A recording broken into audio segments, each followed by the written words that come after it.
Okay, in Splendor you will get 90 development cards, which consist of 40 level 1 cards, 30 level 2 cards, and 20 level 3 cards. There are also 10 noble tiles, 5 gold tokens, 35 gem tokens, which consist of 7 emerald tokens, 7 ruby tokens, 7 onyx tokens, 7 sapphire tokens, and 7 diamond tokens. And finally, you get the rulebook.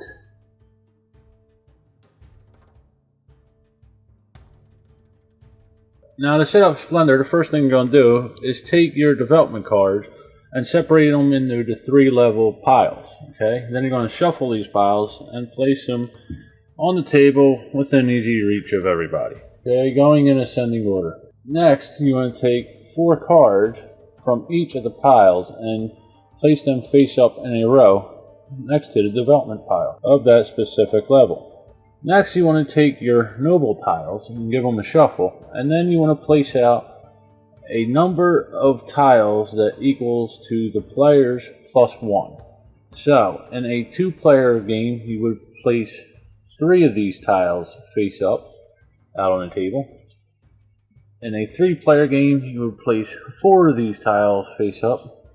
And in a 4-player game, you would place 5 of these tiles face up.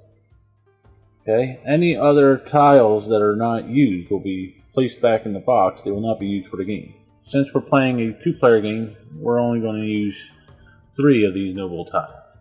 Next, we want to place our gem tokens within easy reach of everybody. Now, the number of gem tokens used will depend on the player count. If you are playing a 4-player game, you would use all 35 of the gem tiles, 7 of each type. If you are playing a 3-player game, you would then remove 2 tokens from each pile and remove them from the game.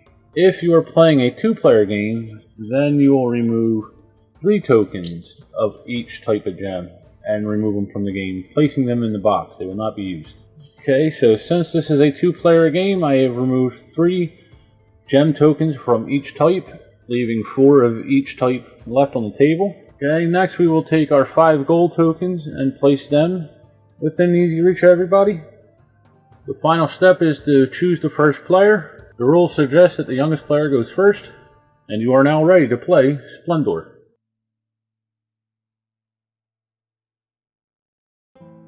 Now in Splendor, players are taken on the roles of rich merchants who are trying to use their resources to acquire mines, transportation methods, and artisans who will make raw gems into beautiful jewelry during the Renaissance era. Now the object of the game is to be the player with 15 prestige points. To do this, you will use gem tokens to purchase cards to acquire these prestige points.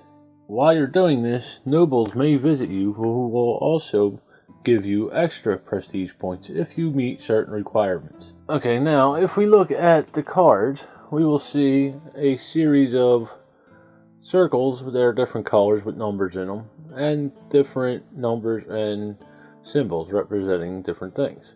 Okay, now if we look at the bottom left of the card, we will see numbers inside different color circles. This represents how many jewels you need in order to purchase that particular card. Now these colored circles correspond with the gem tokens and also the bonuses that each card will give you once it is purchased, which is represented on the top right of the card. Some cards, but not all cards, have a number in the top left of the card, and that represents prestige points. Once again, you need 15 of these in order to win the game. Now, on a player's turn, a player could do one of basically 3 actions. They can take gem tokens, and there's 2 ways they can do this. The first way is they could take 1 gem token of 3 different types.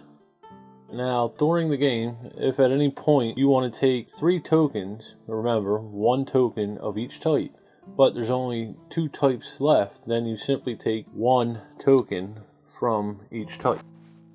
Or if there's only 1 type left, then you simply just take 1 of that type. The second thing they could do in concerns with taking a gem token is to take 2 gem tokens of one particular type, as long as there are 4 of that particular type when they begin their turn. Okay, so if I were to take 2 of these onyx gem tokens, there would have to be 4 of them before I took 2. The next thing a player can do on their turn is reserve one of the cards that are out face up in front of them, or blindly draw one from one of the development decks. Okay, to do this, you would simply take a card, whether it be from the 3 rows that everybody can see, or one drawn blindly from the top of one of the development decks, and you would place that card in your hand. Then you would take a gold token. Okay, now you can only have 3 of these reserve cards in your hand at any given time. Now, these gold tokens represent a wild card, basically. They could be any of the 5 different types of gems. And you can only have up to 10 tokens in your play area at any given time. Okay, whether it be gold or gem tokens. If you go past that number, you would then have to discard down to 10, returning the excess tokens to the bank. Okay, the final action a player could do is to purchase a card. Now to do this, you would simply pay the price of the card indicated by the circles towards the bottom left of the card. Okay, so in the case of this card, the player would have to pay 2 diamonds, 3 sapphires, and 2 onyx. If we look over here at his play area, he does not have 3 sapphire tokens. However, he does have these 2 cards that he previously purchased with the sapphire symbol on it. So he can use that in combination with his tokens to purchase the card. You would simply take any tokens you're using and place them back in the bank, and then calculate the cards in combination with the tokens in order to pay for the card you want to buy. You would then place the card on top of any previous cards you had purchased before of the same type, so that the prestige point and the bonus symbol is showing.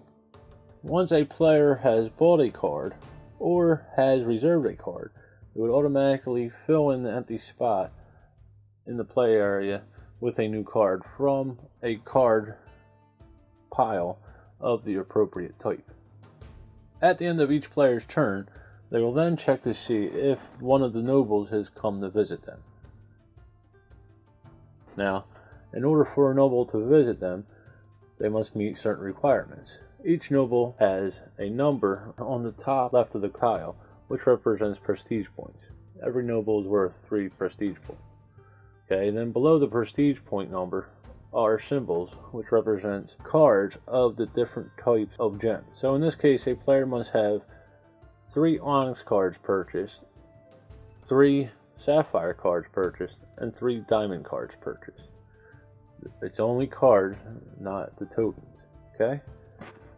If they have met them requirements, the player can then take the noble tile and place it in their play area. They can have as many nobles as they choose, but they can only take 1 per turn. Now the final thing a player will do on their turn is add up all of their prestige points. If they have not reached 15, play would move on to the player to their left and continue until somebody reaches 15 prestige points. If a player does reach 15 prestige points, then every other player will get 1 more turn to try and catch off, and then players will calculate their score, and whoever has the highest prestige points will win. If there's a tie, the player with the least amount of cards bought will win. And that is how you play Splendor.